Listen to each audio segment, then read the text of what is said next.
Sim. Então, boa noite aos irmãos. A gente vai continuar, né, nossa leitura aqui do livro A Ordem de Deus. É um livro de um irmão canadense e é aos cristãos reunidos para adoração e ministério, né? A resposta bíblica à ordem eclesiástica tradicional. É o título, subtítulo do livro aí. E hoje a gente vai partir desse ponto aí que é a ruína do testemunho cristão. Tem irmãos que têm chegado, tá participando dessas reuniões, dessas lives. Eu estava lendo aqui rapidamente, é um trechinho do livro, do prefácio, que ele fala assim, o escritor, né, ele fala assim: ao longo das páginas deste livro, procuramos apontar com fidelidade, e cremos que também com amor, a falta de fundamento bíblico para a ordem de governo e prática tradicionalmente aceita entre os cristãos professos. Ao mesmo tempo, nosso objetivo é apresentar princípios bíblicos da ordem estabelecida por Deus para o funcionamento de uma Assembleia Cristã. Não temos a intenção de denegrir qualquer uma das denominações existentes na cristandade ou os cristãos associados a elas. É um trechinho do prefácio desse livro aqui. Então vamos lá, eu vou ler aqui. Vamos. A ruína do testemunho cristão. E eu, quando quiser me interromper, pode ficar à vontade. Quando nos voltamos para a palavra de Deus, vemos que quase todos os escritores do Novo Testamento previram que a ruína e o abandono da palavra de Deus entrariam no testemunho cristão. Portanto, não deveria ser uma grande surpresa para nós quando víssemos esse abandono da ordem de Deus na criação de igrejas denominacionais e não denominacionais.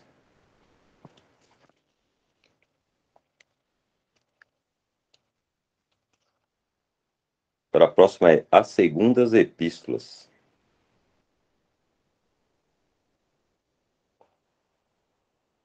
Esse aí. As segundas epístolas. As segundas epístolas do Novo Testamento se ocupam particularmente deste assunto. Cada epístola revela algum aspecto da fé cristã sendo abandonado e, consequentemente, assinala o caminho para aqueles que são fiéis seguirem em cada situação. A segunda epístola aos Efésios descreve o abandono do primeiro amor. Apocalipse 2, de 1 a 7. A gente pode recorrer a essas passagens lá quando o Lineu estiver comentando, né? A segunda epístola aos Tessalonicenses trata do abandono da bendita esperança, a vinda do Senhor no arrebatamento. A segunda epístola de João considera a gravidade de se abandonar a doutrina de Cristo. A segunda epístola de Pedro apresenta o abandono da piedade prática. A segunda epístola aos Coríntios trata, dentre outras coisas, do abandono da autoridade apostólica, conforme é encontrada nas Escrituras. E a segunda epístola a Timóteo nos fala do abandono da ordem na casa de Deus. Esta está particularmente conectada ao assunto que estamos considerando. Chama a atenção que a primeira linha ali, a segunda epístola aos Efésios, muitas pessoas ficam perguntando, mas que segunda epístola é essa, né? É a primeira carta das 7 igrejas, é a primeira igreja que é escrita em Efésios, né? Em Apocalipse, por isso que ele cita o Apocalipse, ao anjo da igreja que está em Éfeso. Ele chama de segunda epístola, porque nós sabemos que só uma foi escrita por Paulo, né? Só tem uma carta a Efésios. Mas aqui é uma carta dirigida à igreja em Éfeso que está na Escritura, por isso que ele chama de a segunda carta escrita, mas ela não é denominada como uma segunda carta, né? Isso aí é parte do Apocalipse, né? Do livro do Apocalipse. Ok. O próximo ponto agora é o texto.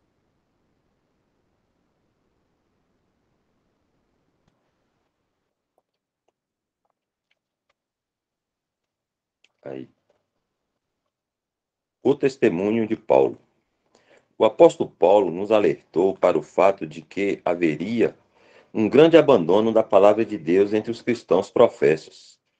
Ele disse: porque eu sei isto, que, depois da minha partida, entrarão no meio de vós lobos cruéis, que não pouparão ao rebanho, e que de entre vós mesmos se levantarão homens que falarão coisas perversas, para atrair os discípulos após si. Atos 20, 29, 30.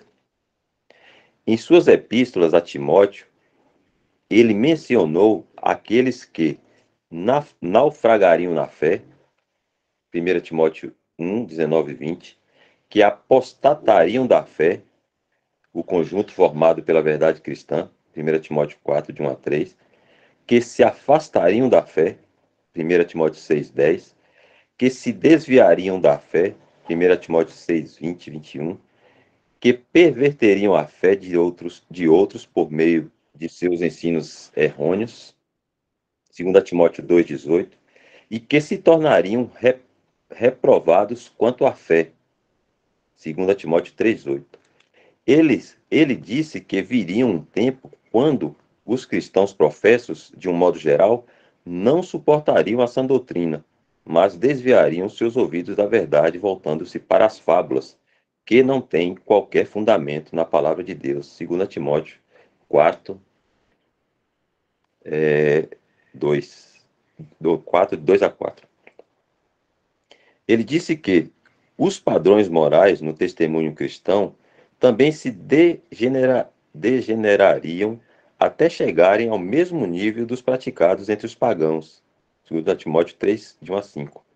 Compare com Romanos 1, 28 e 32. Ele falou de impostores que se levantariam professando conhecer a verdade, os quais imitariam os poderes miraculosos de Deus numa tentativa de resistir à verdade. Ele também falou que as coisas não melhorariam, mas que homens maus e enganadores, dentro do testemunho cristão, pois é este o contexto do capítulo, iriam de mal a pior. Basta darmos uma olhada superficial no testemunho cristão de nossos dias para vermos que todas essas previsões chegaram ao seu triste cumprimento.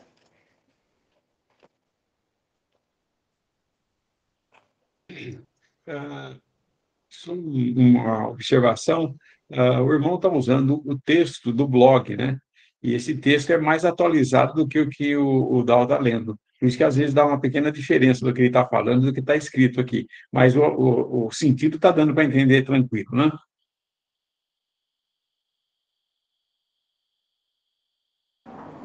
Eu estou com o livro físico. Então a gente pode seguir aqui, Lilian.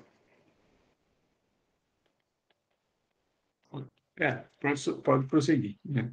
Ok. A gente vai agora para o testemunho de Mateus. A gente viu o testemunho de Paulo, agora a gente vai ver o testemunho de Mateus. Tem uma nota aqui, será que não é conveniente ler também?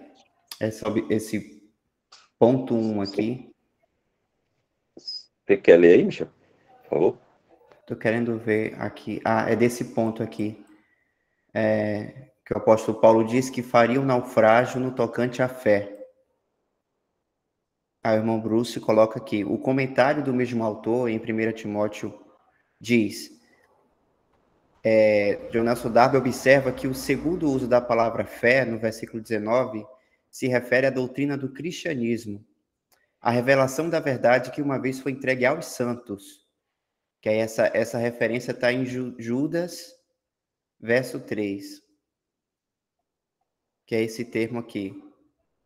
Exortar-vos a batalhar pela fé que uma vez foi dada aos santos. Em geral, quando o artigo A está no texto antes da palavra fé, o termo está se referindo à revelação cristã da verdade.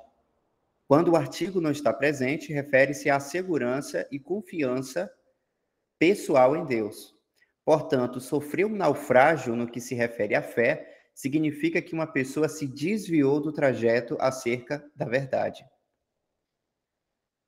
Resumindo, então, o naufrágio na fé, que o apóstolo Paulo cita aqui, não tem relação que a pessoa abandonou a fé, ou que perdeu, ou que não tem mais, mas é a fé no sentido da verdade. Se afastou da verdade. A distinção é, quando na Bíblia fala de fé, e muitas vezes, nas nossas versões, colocam o artigo, mesmo quando está falando da fé, como aquilo que você teve quando você creu, ouvindo o Evangelho, teve fé e creu.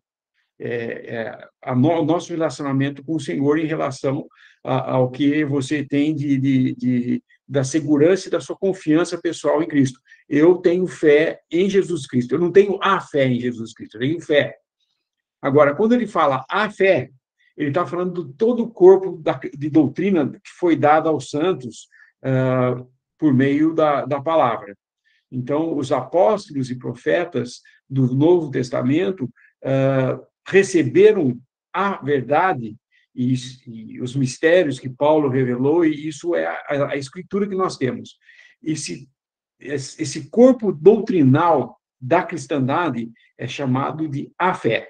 Por isso que em Judas ele fala para batalhar pela fé, o A está no pela, por a fé, para batalhar pela fé. Isso não quer dizer de modo nenhum que quando alguém se desvia dessa verdade, que ele perdeu a salvação.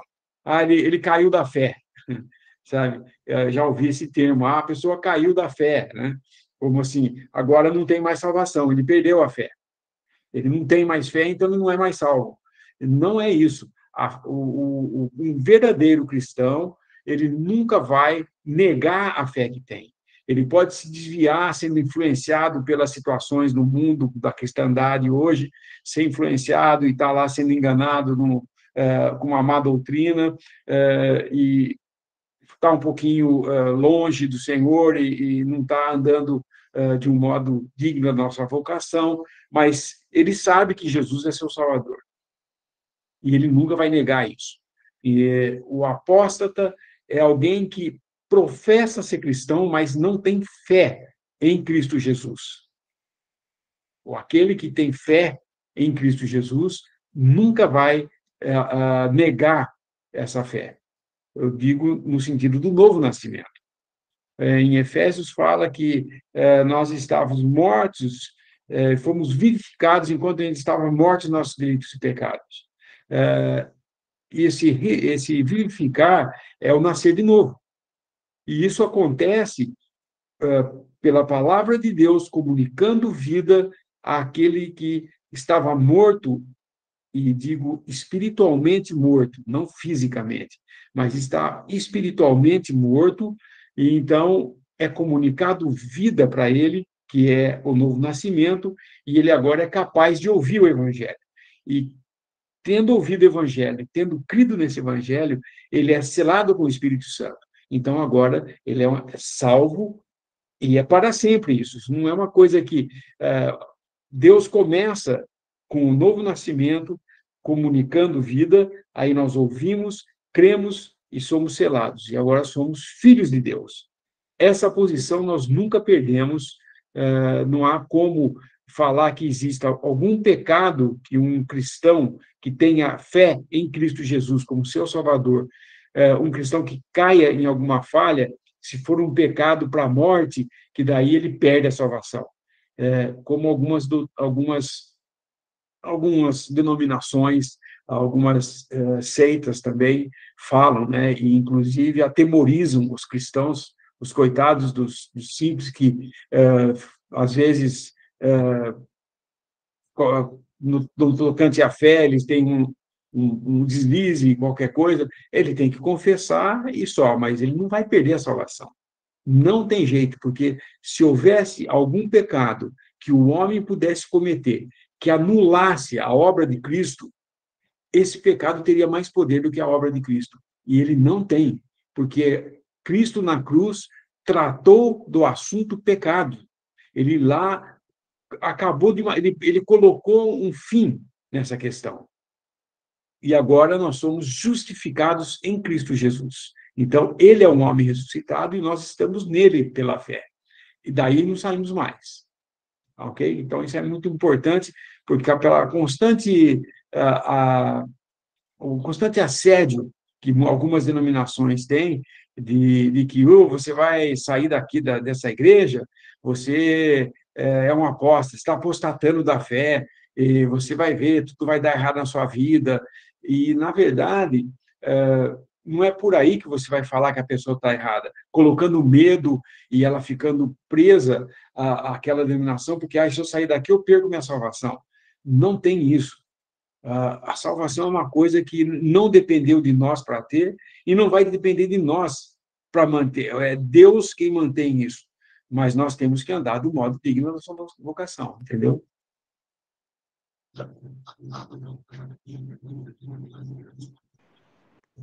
Ok. A segunda nota aqui é desse outro versículo que diz, em 1 Timóteo, capítulo 6, verso 10, se desviam, têm vagueado da fé. E aí o irmão Bruce coloca que vaguear significa andar sem destino, rumo certo, deixando-se dominar por fantasias e imaginação. E lembrar os irmãos que aqui tem o mesmo sentido, da fé, ou seja, desse corpo da sã doutrina, né? Que aí, só para concluir, eu lembrei daquele versículo em Efésios 4,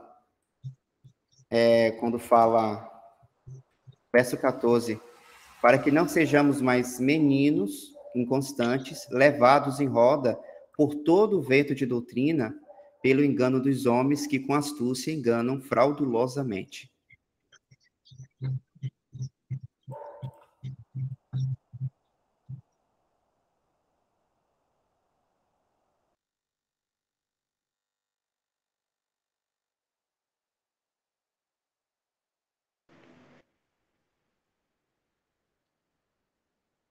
Isso aí. Nas parábolas do reino dos céus, o apóstolo Mateus indica o mesmo abandono. Nelas, o Senhor Jesus disse que um inimigo, Satanás, viria e semearia joio no meio do trigo.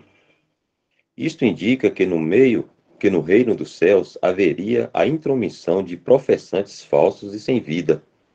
Como resultado disso, o reino teria uma mistura de crentes, trigo, e falsos professantes, joio, os quais não seriam separados até o fim desta era.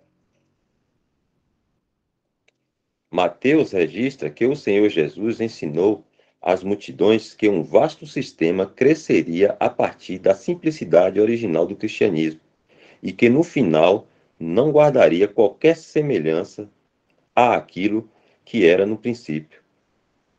Ele usou a figura de uma semente de mostarda, sendo plantada na terra e crescendo demais, até se tornar uma imensa árvore, na qual as aves do céu viriam se aninhar. A grande árvore nos fala de domínio e poder.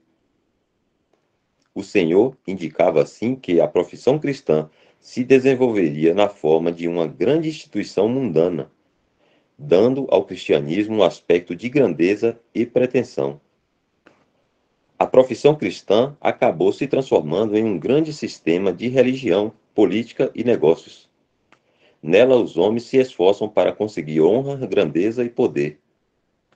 As aves do céu nos falam de espíritos malignos, que se apoderariam das mentes dos homens e os influenciariam para que ensinasse doutrinas errôneas. Se já tivemos a oportunidade de presenciar o barulho que sai de uma árvore cheia de pássaros, entenderemos o quão exata é essa figura da confusão que existe no testemunho cristão. As aves estão todas gorjeando ao mesmo tempo, todas elas aparentando ter algo a dizer, mas suas vozes são todas conflitantes. É isso o que ouvimos quando atentamos para os milhares de vozes das várias assim chamadas igrejas existentes na cristandade. O Senhor Jesus continuou falando da mulher que introduziu fermento em 3 medidas de farinha. Isso nos fala de outro aspecto da ruína que se abateu sobre a profissão cristã. Se as aves da imensa árvore ilustram a grande profissão externa que iria se desenvolver, O fermento na massa nos fala da grande corrupção interna que acabaria permeando a cristandade. Nas Escrituras, o fermento é uma figura ou tipo do mal. A massa é uma figura de Cristo, que é o pão da vida. É ele o alimento espiritual dos filhos de Deus. Portanto, o Senhor indicou que a igreja professa, a mulher, iria corromper o alimento dos filhos de Deus ao introduzir má doutrina, misturando-a com a verdade acerca da sua pessoa. Foi exatamente o que aconteceu. Na vasta profissão da cristandade, muitos ensinos errôneos e malignos têm sido associados à pessoa de Cristo. Sendo assim, estas 3 parábolas do Evangelho de Mateus indicam que haveria a introdução de pessoas malignas, espíritos malignos e doutrinas malignas. Algumas outras similaridades do reino no Evangelho de Mateus também indicam essa ruína que acabaria se introduzindo. Por exemplo, Mateus 25, de 1 a 13, diz que todas as 10 virgens tosquenejaram e adormeceram. Elas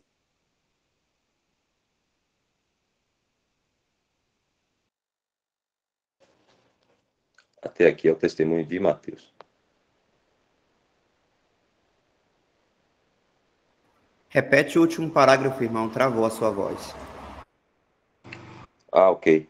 Algumas outras similaridades do reino no Evangelho de Mateus também indicam essa ruína que acabaria se introduzindo. Por exemplo, Mateus 25, de 1 a 13, diz que todas as 10 virgens tosquenejaram e adormeceram. Elas estavam dormindo quando deveriam estar vigilantes.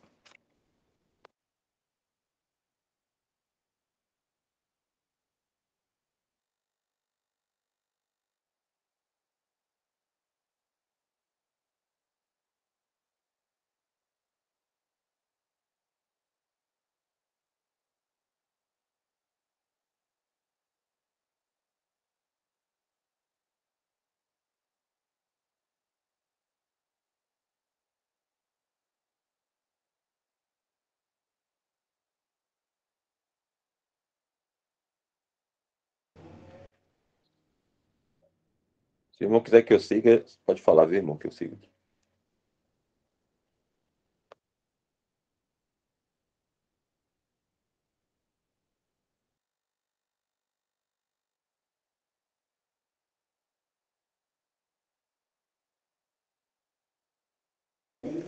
Então vamos lá, no testemunho de Pedro.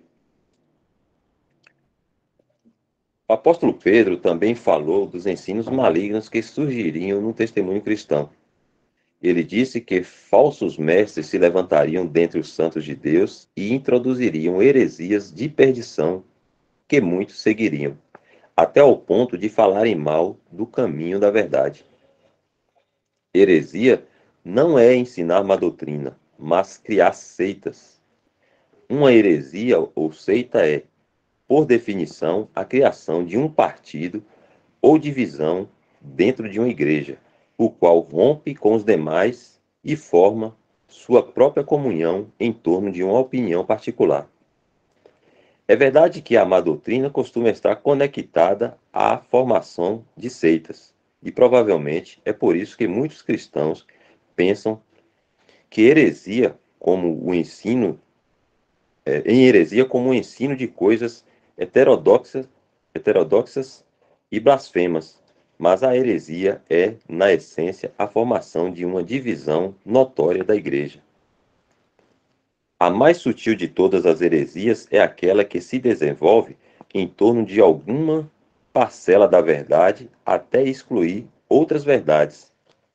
Podem existir muitos verdadeiros crentes conectados a essas heresias, mas uma heresia de perdição, da qual Pedro fala, é uma seita que constrói uma causa em torno de doutrinas destruidoras de almas.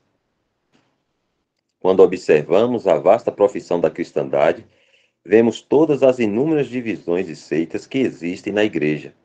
Ouvimos que existe hoje mais de 1000 comunhões denominacionais e não denominacionais. Felizmente, podemos dizer que a maioria desses grupos eclesiásticos não são heresias de perdição, mas mesmo assim são divisões na igreja e se configuram em sectarismo. Além disso, não vamos nos esquecer de que as Escrituras dizem que devemos rejeitar a heresia porque é uma obra da carne.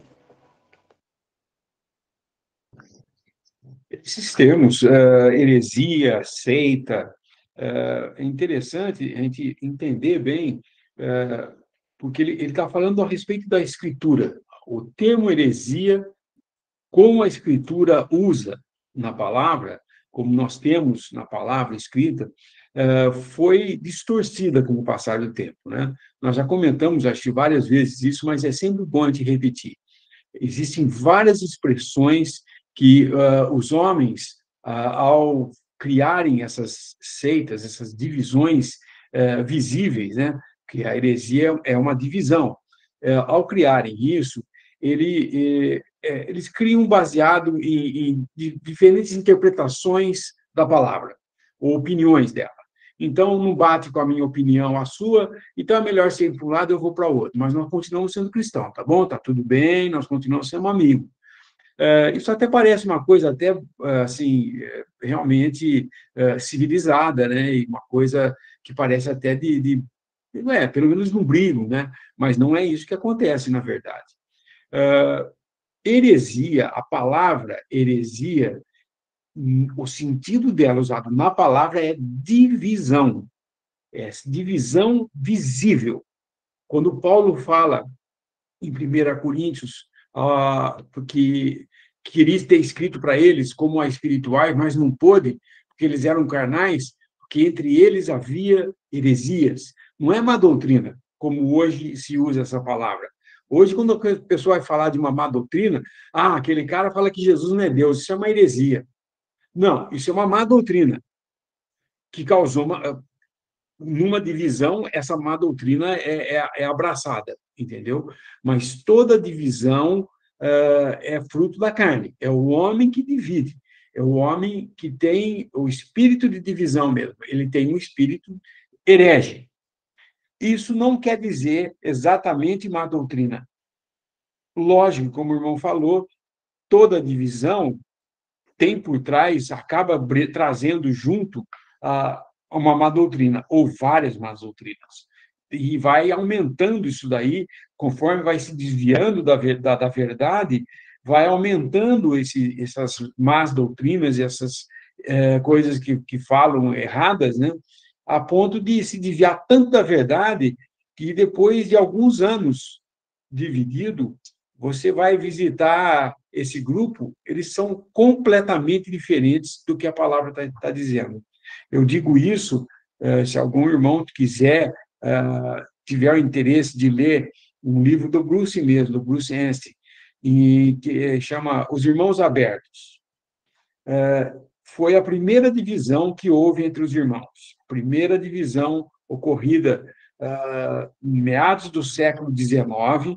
Lembre-se que começou a se apartar da igreja anglicana alguns irmãos na Irlanda que tiveram um entendimento a respeito disso daí. Eles começaram a partir o pão saindo da igreja anglicana, do episcopalismo, né? Nos Estados Unidos, a igreja anglicana é conhecida como episcopal. E eles saíram desse meio. Aí, em 1827, pela primeira vez, eles partiram o pão juntos e muitos começaram a sair desses sistemas religiosos, dessas divisões que existiam, dessas igrejas. A igreja anglicana, por exemplo, é de caráter essencialmente nacional, né? Tem o nome anglicano, é a igreja da Inglaterra, entendeu? É como se eu falasse que é a igreja do Brasil. E não existe nacionalidade da igreja. A igreja é todo aquele crente formado por todo aquele cristão, aquele que crê em Jesus Cristo como seu Salvador. Ele é parte de um só corpo, que é o que nós estudamos recentemente, um só corpo na prática. Mas a palavra heresia não significa má doutrina. Já houve divisões em que era a verdade sendo falada, mas de um modo de impor o seu ponto de vista a respeito da palavra e não ceder, mesmo que fosse aparentemente uma coisa que não está negando a existência da filiação de Cristo, da deidade, nada disso. Mas é uma heresia porque é uma divisão. A má doutrina vem depois. Então, nesse livro, Os Irmãos Abertos, ele conta essa primeira divisão que houve, quando eles começaram em 1827, já em 1848, acho que foi, teve uma divisão, ou 45, teve uma divisão. Essa foi a divisão dos Irmãos Abertos. Eles começaram, um homem lá, um falso mestre lá, começou a ensinar sorrateiramente algumas coisas e falar algumas coisas, em que negava a vinda do Senhor Jesus em pureza. Ele veio como um Adão normal, sujeito ao pecado, uma série de coisas. Mas não vamos entrar em detalhes aqui, é só para entender. Então, hoje, quando você fala para uma pessoa, você está numa heresia, ele fala, não, mas eu não nego que Jesus Cristo é Filho de Deus, eu não nego que ele é o Salvador. Concordo, mas heresia não é isso. Heresia é você estar dividido. Não tem nenhuma doutrina em volta da qual nós devemos reunir.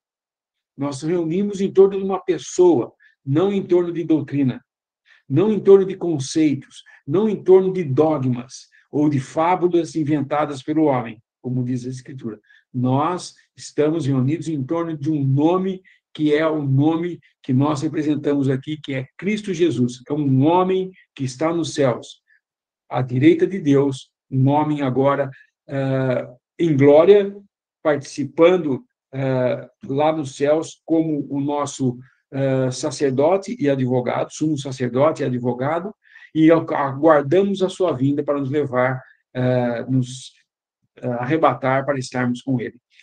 Então, quando hoje alguém se divide porque, não, o batismo para mim é de aspersão, não, para mim tem que mergulhar, não, para mim tem que fazer isso. Então você é o batista, eu sou o anabatista, ele é o... E tudo bem, mas nós estamos separados, mas olha, nós somos um só corpo. Como?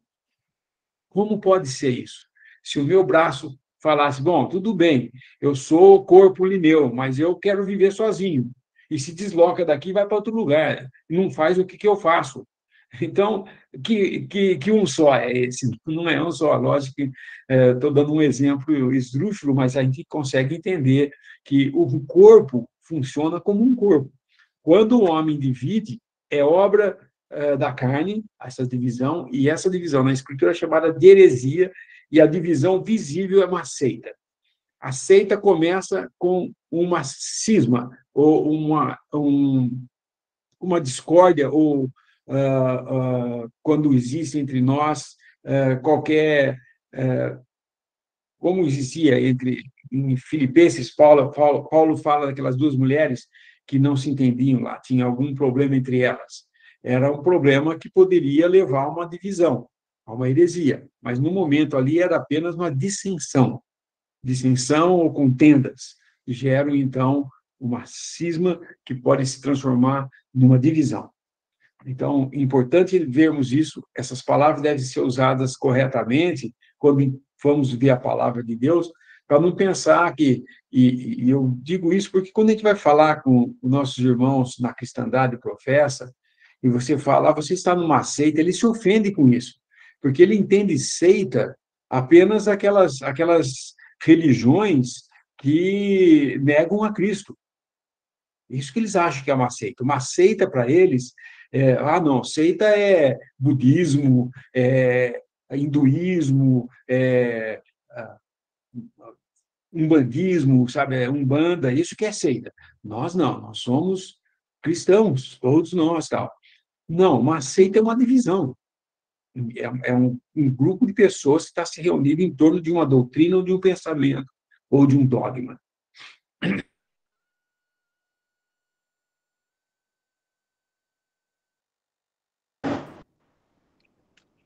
Agora a gente vai para o testemunho de João. Rapidamente, irmão, em Gálatas, capítulo 5, verso 20, é citado esse termo heresia, E aí, quando a gente vai ver aqui as versões, há, por exemplo, na IB, fala os partidos, facções, e aí na versão católica, divisões. Na versão do Darby, traz esse termo aqui, escolas de opinião. Então, já traz essa mesma divisão, porque aqui no próprio versículo também tem esse termo dissensões, deixando claro que são dois termos diferentes, segundo a palavra de Deus.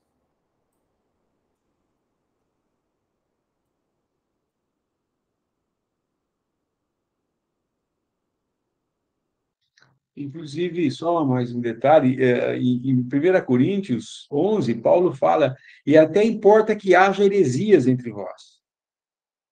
Não é má doutrina que ele está falando, é divisão mesmo. Até importa que haja entre vós heresias, para que os que são sinceros se manifestem. Jamais seria heresia má doutrina, porque Paulo fala, importa que haja má doutrina entre nós. Em todas as cartas ele está falando que tem que julgar o mal no nosso meio. A má doutrina deve ser colocada fora. Agora, a heresia está falando de partido mesmo. É uma divisão visível na Assembleia. Cada um vai para um lado. E são só de nome que são dentro da cristandade. Isso é o que ele falou no começo ali, que é um grão de mostarda que cresceu, deu uma grande árvore. Isso é o que aconteceu com a cristandade, né? Deus nunca pensou no cristianismo, como o mundo vê hoje, como uma religião que fosse dominar o mundo. Isso é parte do pensamento da teologia do pacto, que pensam que Israel se transformou agora, a igreja é um Israel melhorado, e que Cristo só vai voltar, ele não pensa no arrebatamento, quando eles falam de Cristo voltar, é para estabelecer o reino. Cristo vai voltar quando o evangelho foi pregado para o mundo inteiro, quando o mundo inteiro for cristianizado. Por isso que eles têm um movimento muito grande de pregar o evangelho, têm missões, viajam, eles querem ir para lugares onde nunca foi levada a palavra para cristianizar todo mundo, porque quando eles cristianizarem todo mundo, aí o Senhor vem para estabelecer o reino. E isso não é o que a palavra nos ensina. Ao contrário, aqueles que são professos vão ficar aqui.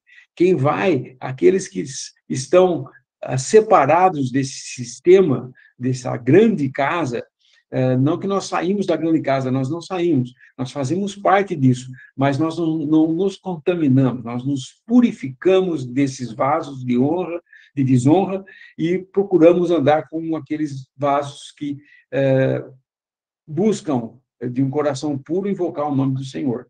Esses, os verdadeiros crentes, e, na verdade, não é só quem está apartado.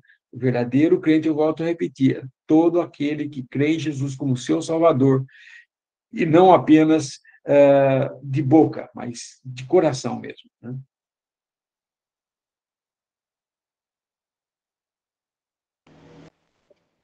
Ok. Ô, irmão, agora eu trago um exemplo de que, por exemplo, o irmão citou que a heresia é uma divisão, é a divisão externa. Agora, qual a definição que a gente pode dar quando, por exemplo, numa assembleia, há divisões de opiniões e aí irmãos ficam a favor de um e a favor de outro, mas mesmo assim não tem essa divisão externa? Tem um termo para isso? Cisão, a palavra é cisão ou dissensão. Isso gera contendas, e o Paulo fala que tem que tratar isso.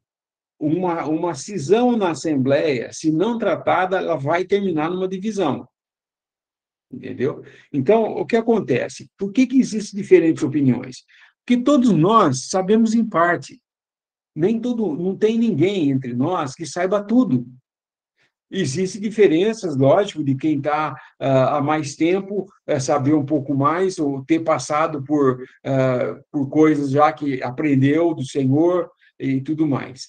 Mas isso não é motivo para que aquele que não entende o negócio, que entende o negócio de outro jeito, chegar ao ponto de criar partidarismo. O partidarismo é você tentar angariar para a sua opinião ouvidores, pessoas que concordam com você. Se eu não tenho certeza, eu falo, olha, eu acho que a palavra diz isso, e outro irmão falar, mas eu acho que diz isso, irmãos, vamos orar então, e fica do jeito que está, não precisa ter a resposta agora, com o tempo, o Senhor vai ensinar. Eu me lembro, quando eu me converti, comecei a reunir desse modo, nos apartamos, tudo, várias coisas eu não entendia. Eu falava, o que significa isso? Mas o irmão falava, eu acho que é isso. Se eu fosse falar, não, mas eu não acho que é, por isso você vai para um lado, eu vou para o outro, a gente estava dividido. Mas foi, não, eu não sei, não tenho certeza, então deixa quieto, uma hora nós vamos aprender. Vamos procurar ler, vamos buscar irmãos que escreveram sobre isso, e a gente procura aprender a palavra, e vamos aprendendo.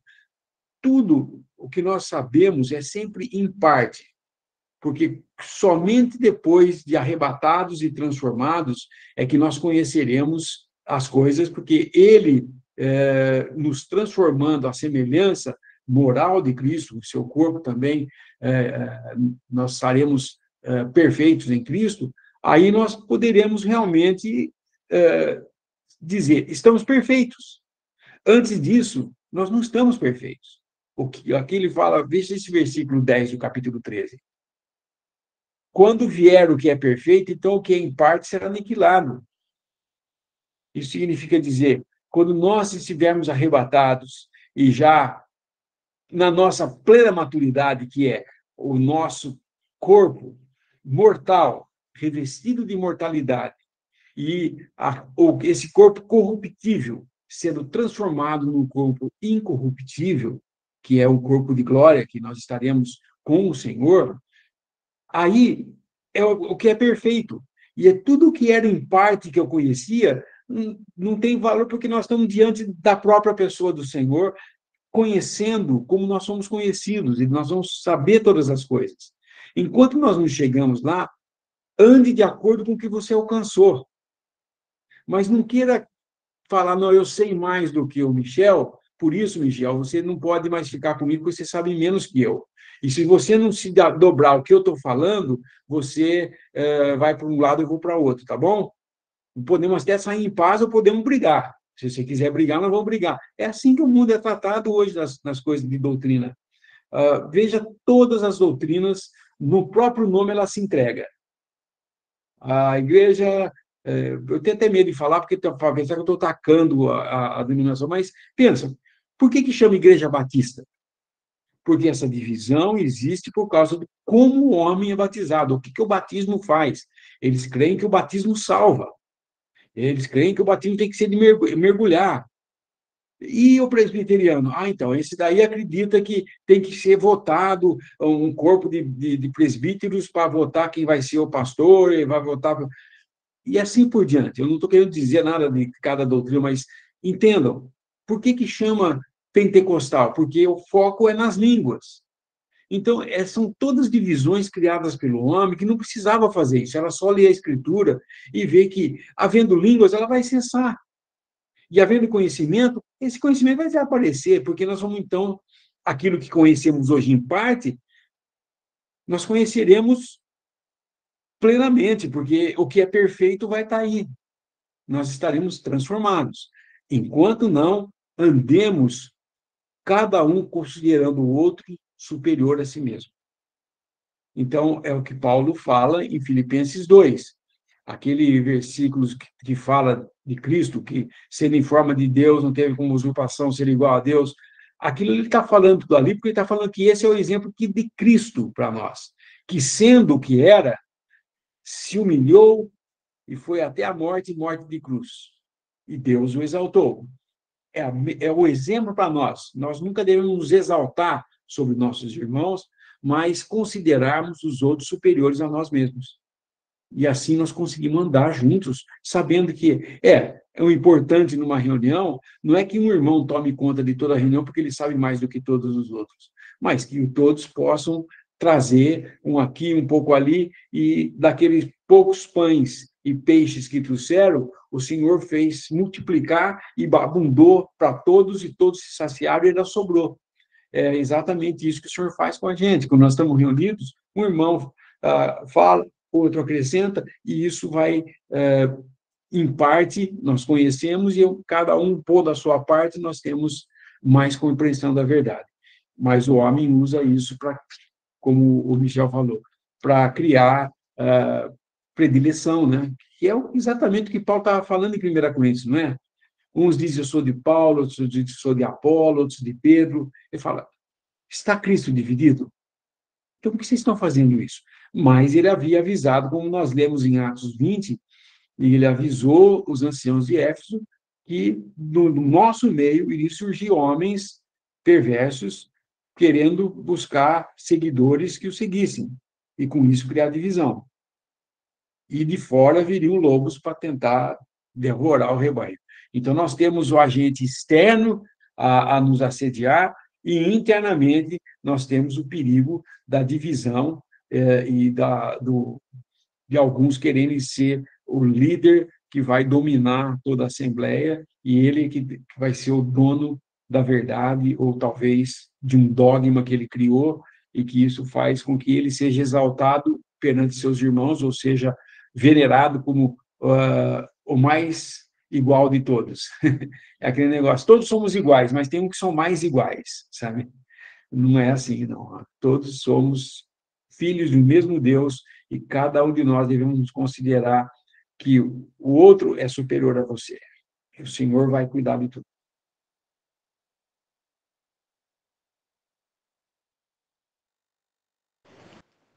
Ok, irmãos. Então, aqui agora a gente entra nesse próximo, que é o testemunho de João. Vou ler aqui. Enquanto o apóstolo Paulo alerta sobre aqueles que retrocedem da revelação da verdade cristã, o apóstolo João adverte a respeito daqueles que a ultrapassam ou prevaricam e não permanecem nela. João falou desse desvio como resultado do trabalho de mestres anticristãos. A respeito deles, João afirma: saíram de nós, mas não eram de nós. Ao dizer nós, aqui e em muitos outros lugares de sua epístola, João está se referindo aos apóstolos. Sair da comunhão e doutrina dos apóstolos era o mesmo que abandonar. Enquanto João se referia primariamente ao abandono da doutrina concernente à pessoa de Cristo, podemos ver que o testemunho cristão não parou aí.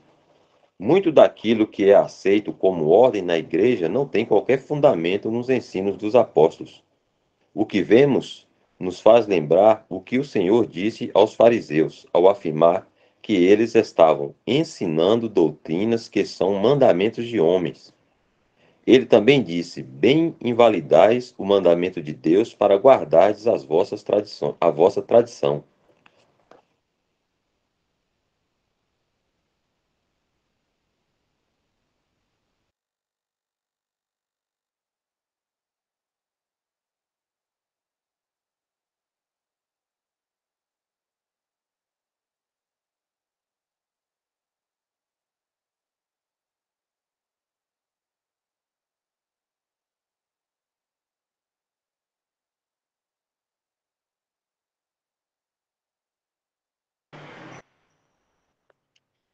Se Lilian não tiver nenhum comentário, a gente pode ler o de Judas, testemunho de Judas.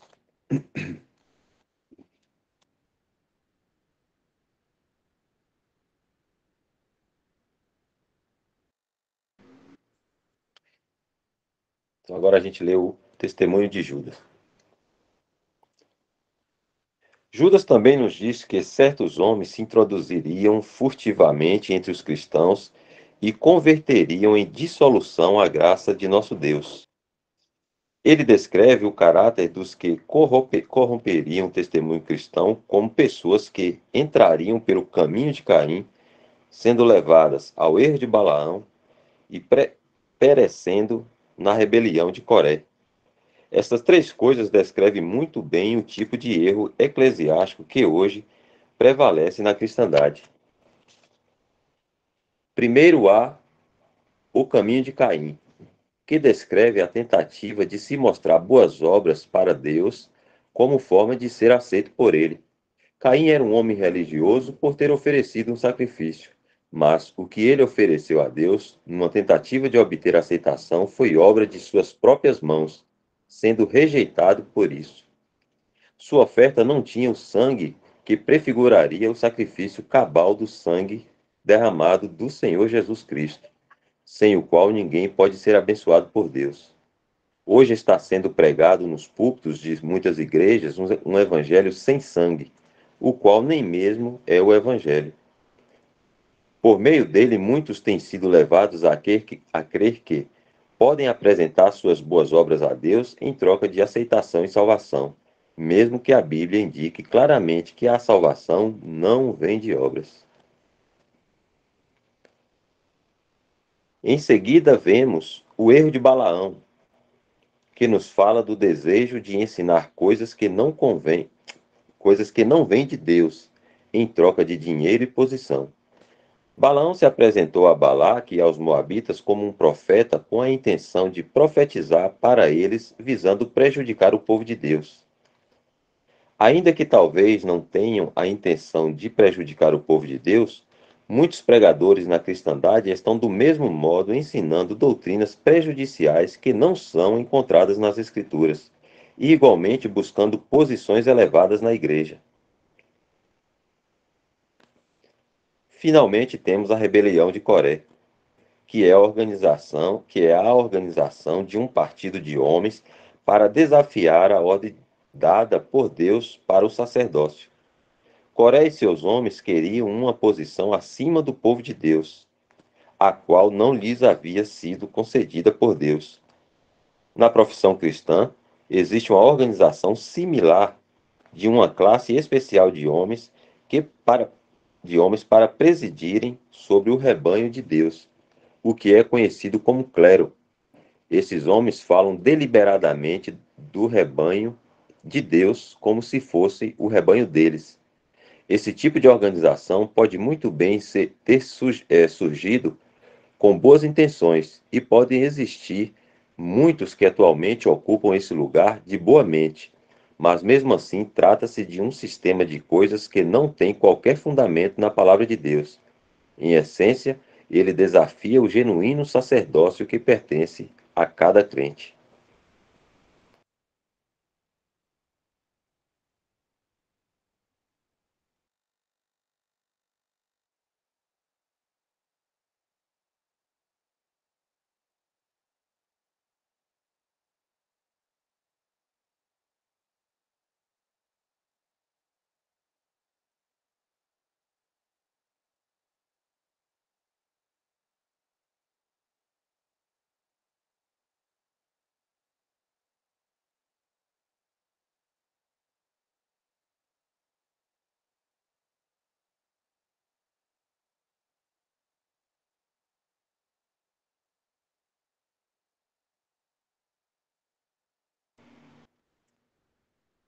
O próximo aqui seria o testemunho do Senhor.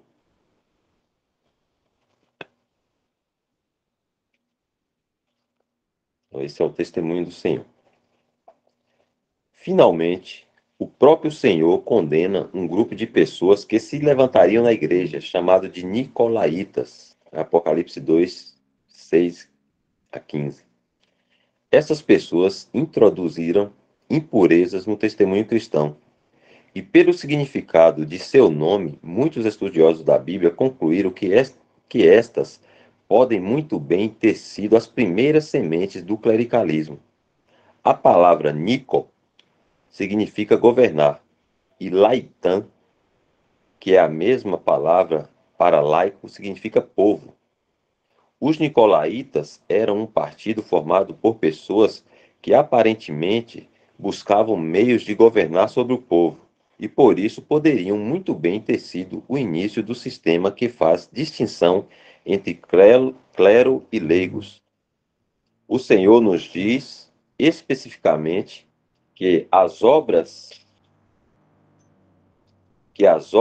e as doutrinas dos nicolaítas são coisas que ele odeia. Temos nisso tudo um testemunho abundante de quase todos os escritores do Novo Testamento sobre o fato de que haveria um grande distanciamento da simplicidade da fé cristã.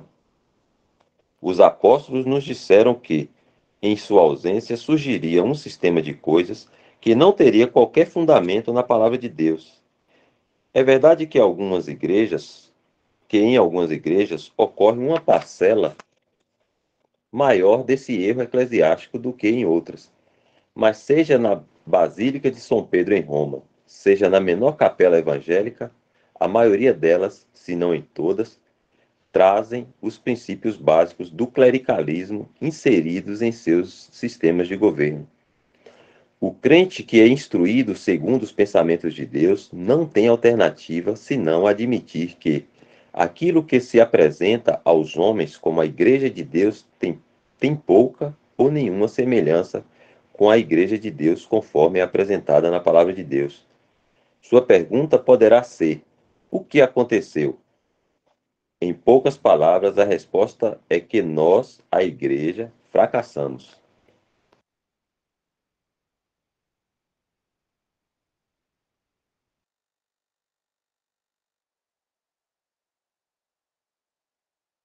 Essa versão que está projetada é uma versão mais nova, que o Bruce acrescentou algumas coisas, que a primeira versão era de 95, se eu não me engano, né?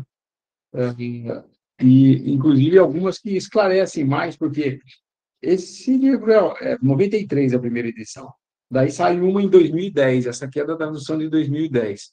Mas o finalzinho do parágrafo, ele lê lá, em uma palavra, nós, a igreja, fracassamos. Não cabe a nós apontar o dedo a um grupo ou outro, porque todos contribuímos para a queda e fracasso de alguma forma. Precisamos reconhecer nossa parte na ruína diante de Deus, como Daniel fez em relação à ruína em Israel.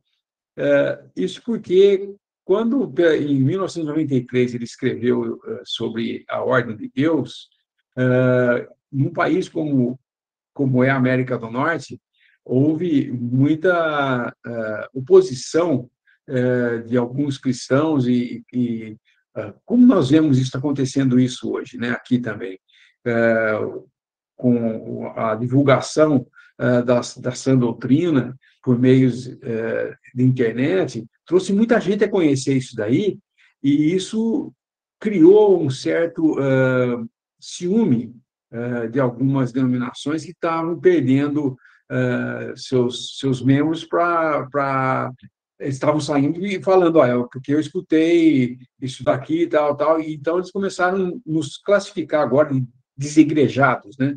Muitas vezes a gente vê essa expressão na internet lá, vocês são os desigrejados, né? São alguns líderes dessas divisões, dessas denominações, e que acusam a pessoa que sai para reunir ao nome do Senhor, só que isso é sair da igreja, não ter nenhuma igreja, eles não conseguem conceber a ideia. Mas quando ele escreveu, causou algum problema, então ele explica um pouco melhor, e esse último parágrafo é importante falar, que realmente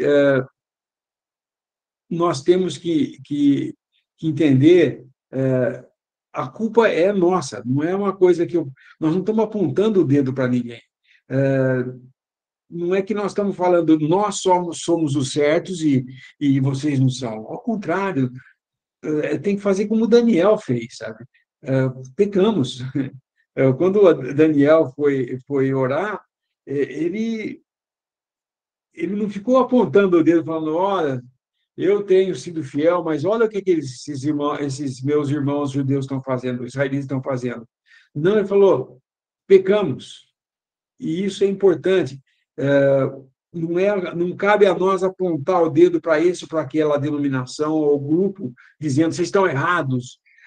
Se a gente for começar a combater isso daí, nós estaremos causando prejuízo para o testemunho, porque nós estamos virando uma seita fazendo isso.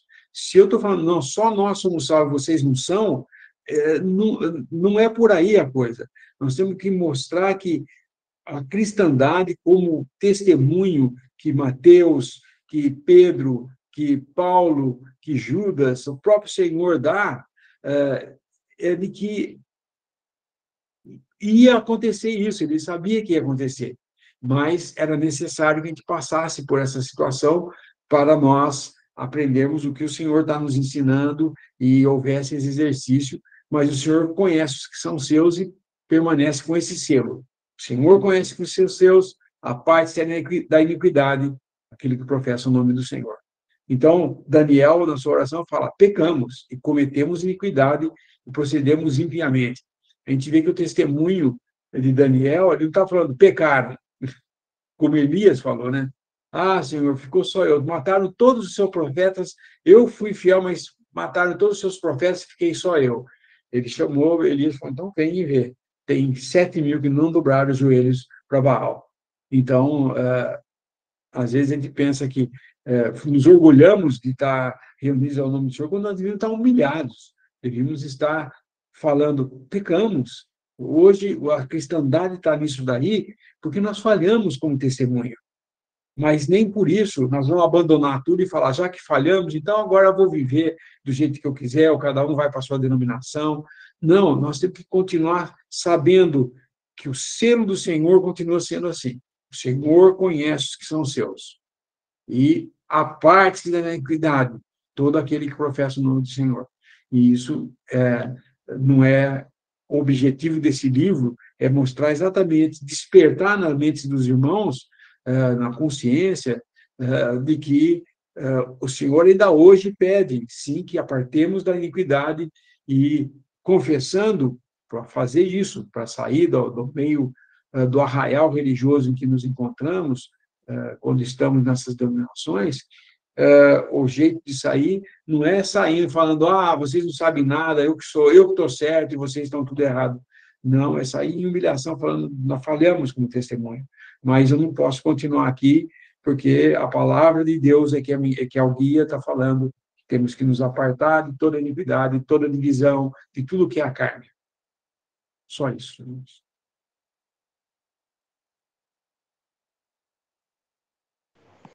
Acho que até essa semana eu estava vendo um vídeo do irmão falando isso, né? Ele falava de que às vezes pode ocorrer que a gente sai do sistema, né? Uma vez que o Senhor deu luz sobre essas verdades, mas de uma forma orgulhosa, né? Achando que a gente é melhor pelo Senhor ter dado entender essas coisas e que os nossos irmãos que estão lá, não, né? E ele explicava, né, que a gente deve sair em arrependimento, né? De ter tido lá, né, não ter buscado o Senhor para saber onde o Senhor queria que a gente estivesse, né?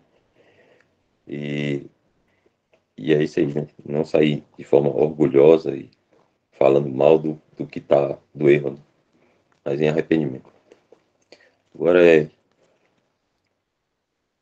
o contraste entre um só corpo e as muitas seitas e divisões. O próximo.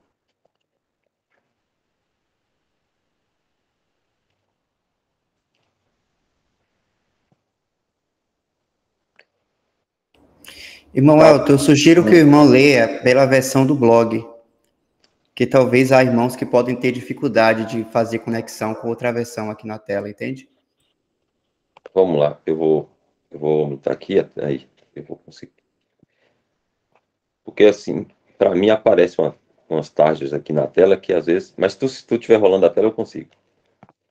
Ou ao menos se tu quiser ler, Michel, para tu se estiver mais claro, porque tem várias tarjazinhas aqui na tela minha que a letra fica atrás.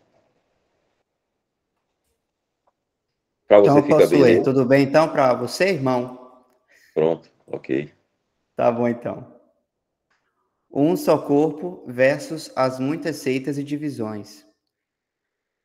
Talvez a mais triste de todas essas evidências do abandono seja as muitas seitas e divisões no testemunho da igreja. O ensino claro da Escritura é que Deus odeia divisões, porque cisma e heresia, que significa fazer divisões, são obras da carne. Quão grande contraste essas numerosas seitas e divisões no testemunho cristão são com a vontade do Senhor. Enquanto ele ainda estava na terra, o Senhor orou para que todos os crentes fossem um, dizendo: eu não rogo somente por estes, mas também por aqueles que pela sua palavra hão de crer em mim, para que todos sejam um, como tu, ó Pai, o és em mim, e eu em ti, que também eles sejam um em nós, para que o mundo creia que tu me enviaste. A passagem está em João, capítulo 17, do 20 ao 21. Ele estava disposto a morrer para reunir em um dos filhos de Deus que estavam dispersos. O Senhor também disse que, depois que morresse, procuraria reunir suas ovelhas em um rebanho para que pudessem haver um pastor. Ele mesmo, sendo o pastor. Aí a passagem de João, capítulo 10, do 15 ao 16. Apesar do desejo do Senhor de que seu povo expressasse uma visível unidade prática e coesa na terra, estamos todos divididos em diferentes seitas, cada um com suas próprias crenças e práticas peculiares a essas seitas. Certamente, isso não pode encontrar a aprovação do Senhor.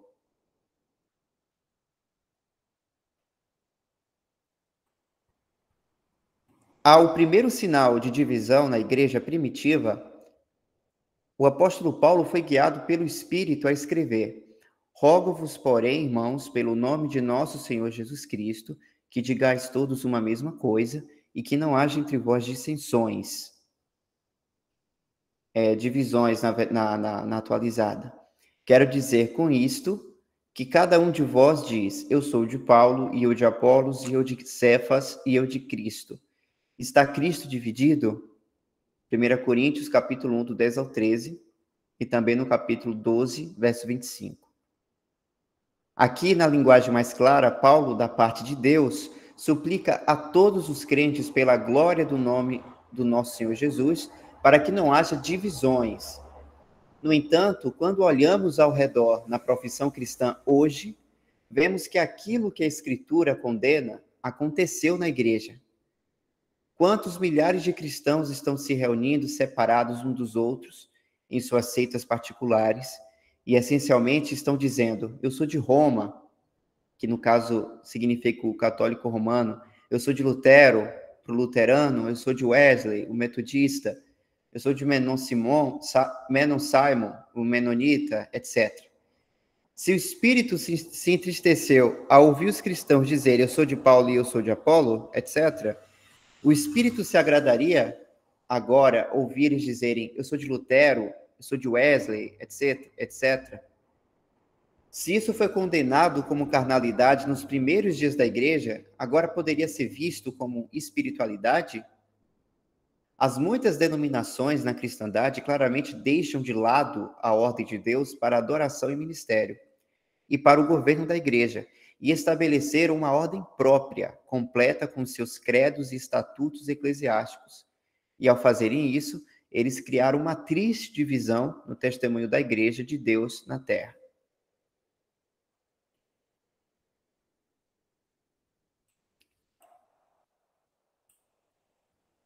Daí perguntamos: haverá divisões sectárias no céu?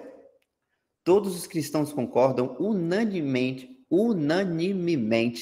que todas essas divisões denominacionais na igreja desaparecerão lá. No céu, todos estarão reunidos ao redor do Senhor Jesus Cristo em perfeita unidade, sem qualquer afiliação sectária. Como é então que os cristãos querem se reunir para adoração na terra em divisões sectárias, quando não há tal coisa no céu? O Senhor Jesus ensinou os discípulos a orar: seja feita a tua vontade, assim na terra como no céu, em Mateus capítulo 6, verso 10. É claro, então, que o Senhor deseja que a mesma unidade que existirá entre os crentes no céu exista agora entre os crentes na terra.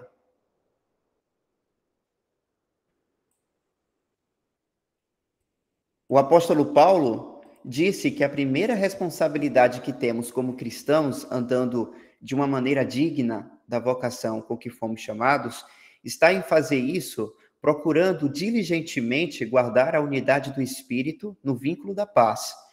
Ele continuou explicando o porquê, dizendo: há um só corpo.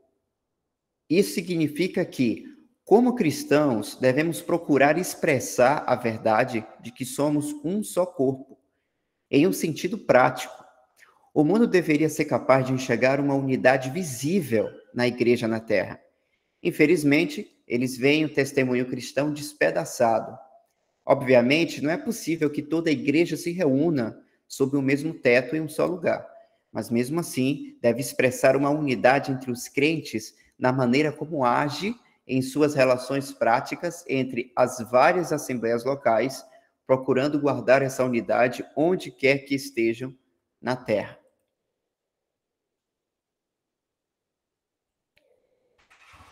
Ouvimos cristãos falando das diferentes denominações como seu corpo e nosso corpo, como se houvesse muitos corpos.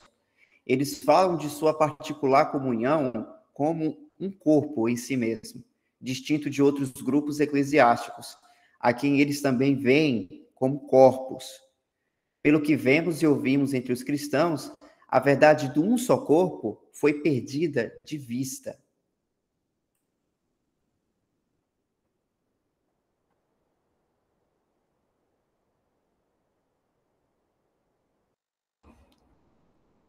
Uma ilustração usada, Charles Stanley descreve apropriadamente a confusão que existe no testemunho cristão. Suponha que Sua Majestade, a Rainha, envie um comandante-chefe para uma de suas colônias, e durante algum tempo o exército se coloque inteiramente sob o comando desse oficial. Seria propriamente chamado o exército de Sua Majestade.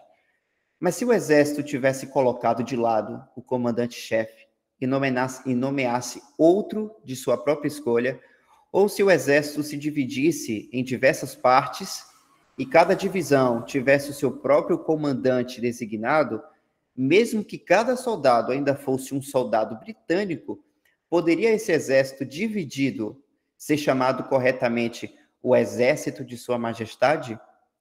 Tendo colocado de lado a autoridade do comandante-chefe, nomeado por Sua Majestade, cada divisão que eles formaram em sua rebelião seria considerada pela coroa britânica como sendo revoltosas.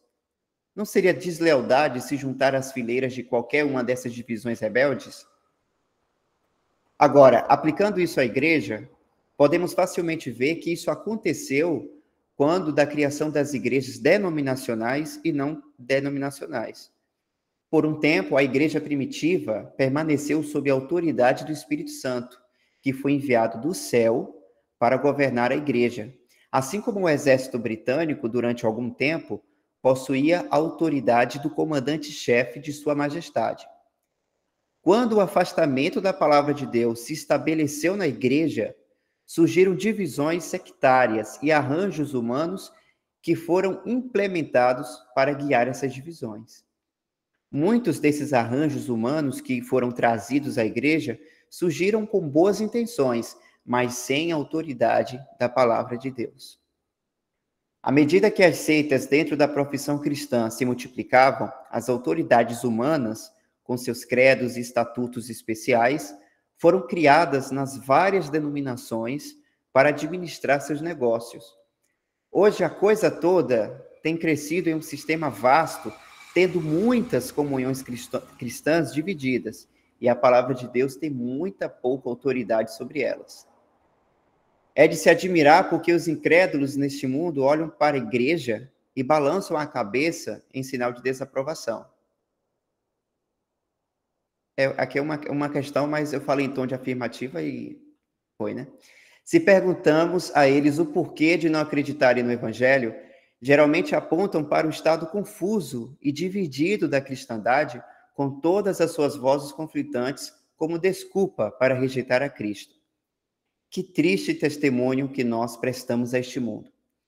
Certamente devemos abaixar a cabeça e confessar ao Senhor que pecamos, como Daniel, Esdras e Neemias reconheceram que eles tiveram parte no fracasso do testemunho de Israel.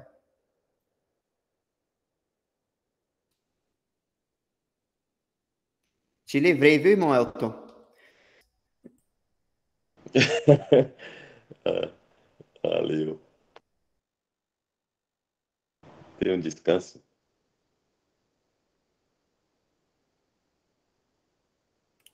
O irmão Claudio Omar perguntou aqui se o Judas que a gente leu é o Iscariotes.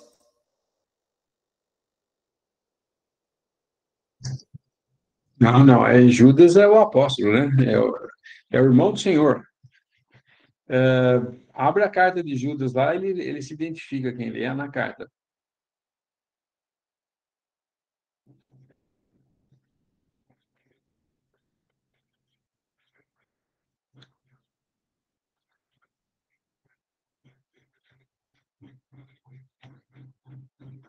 Irmão de Tiago, servo de Jesus Cristo. O Judas Iscariotes, ele não teve participação nisso, porque lembre que na ceia, o Senhor molhou o pão e deu para ele, ele comeu e saiu e foi trair. Ele nem participou da ceia. Judas o traiu, saiu para trair, daí o Senhor deu graça pelo pão para fazer isso em memória de mim, depois passou o cálice, mas antes ele tinha dado aquele a quem eu molhar o pão, esse é o que me trairá. E ele faz isso na frente de todos. Judas come e vai embora, entendeu? Esse Judas nem nunca foi salvo. Judas é o filho da perdição.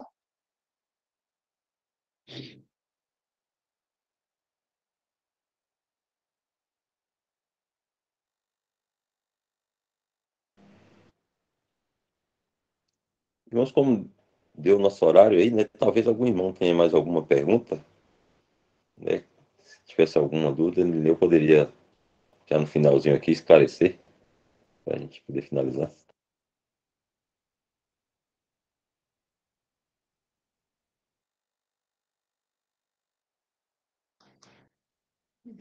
Essa confusão que está de denominações hoje, e está ficando cada vez mais, né?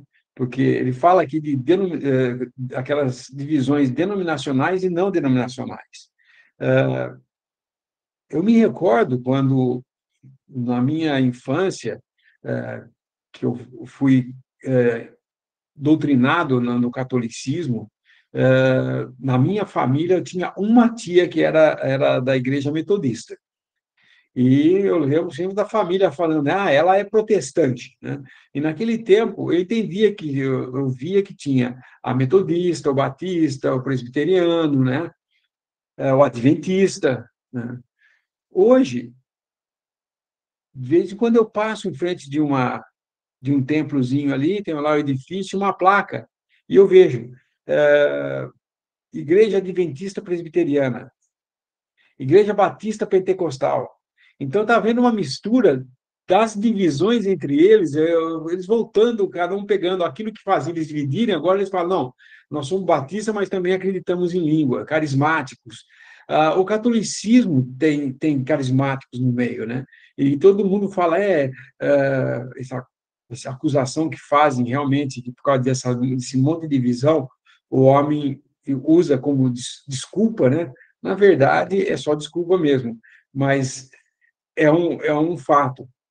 Hoje está pior ainda. Nossa, porque hoje tem nós temos hoje pessoas, irmãos, que falam, não, nós estamos reunidos ao nome do Senhor, mas não tem nenhuma relação com a verdade. Eles se reúnem do jeito que eles querem reunir, eles partem, eles são totalmente independentes e muitas vezes entram em contato com a gente, mas a hora que o líder deles ali vê que ele tem que perder a posição dele de liderança, imediatamente fala, não, mas nós estamos certos aqui, vocês estão errados, e não quer saber de comunhão, não quer ter comunhão, prefere ficar na sua comunhão isolada. Eu não conheço comunhão isolada, comunhão é comunhão, né? Mas eles fazem isso. Então, é triste a gente ver como é a situação no mundo hoje, mas esse testemunho é nossa culpa, não é daquela denominação. Nós falhamos. Nós prestamos um péssimo testemunho do que é aquilo que era o propósito de Deus para nós. Porém, em humildade e em humilhação, né, na realidade, nos humilhamos diante de Deus, que nós temos que depender dele, porque se depender de nós, nós vamos fazer alguma coisa para dividir em algum momento da nossa vida. Se não tomar cuidado, vai ser causa de fazer uma divisão. Algo também, irmãos, que é perceptível é que eles querem certamente cumprir, né, aquelas parábolas, né, que sempre pregaram errado, né, como aquele crescimento como algo positivo, né, aquelas parábolas que foram lidas aí lá de Mateus, né, da massa, da semente de mostarda e tal. E aí o que acontece? Quando um movimento começa a crescer muito e o outro movimento começa a perder adeptos, então ele se alia àquele outro movimento. Então aí o católico que não acreditava, não falava em língua estranha e viu o movimento pentecostal crescer tanto, então aí passou também alguns a acreditarem também na língua estranha, falar, aí a música gospel também aí passou a se adotar, né, nesses outros lugares. É por isso que está essa mistura, né? Como o irmão falou, que viu uma placa escrito Batista e Metodista ao mesmo tempo. E é assim, é para se cumprir aquilo, eles ficam querendo cumprir a questão do crescimento. Então, quanto maior ficar, melhor. Então, significa que eu estou no caminho certo se eu tiver maior número. Parece que essa é a preocupação, porque acreditam nas parábolas ali como sendo algo positivo e não negativo quanto ao número, né, a quantidade.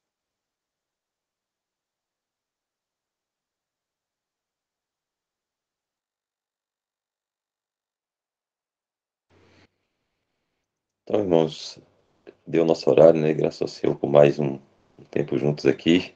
Muito, muito bom. Pedir a Adriana para tirar a gravação, por favor.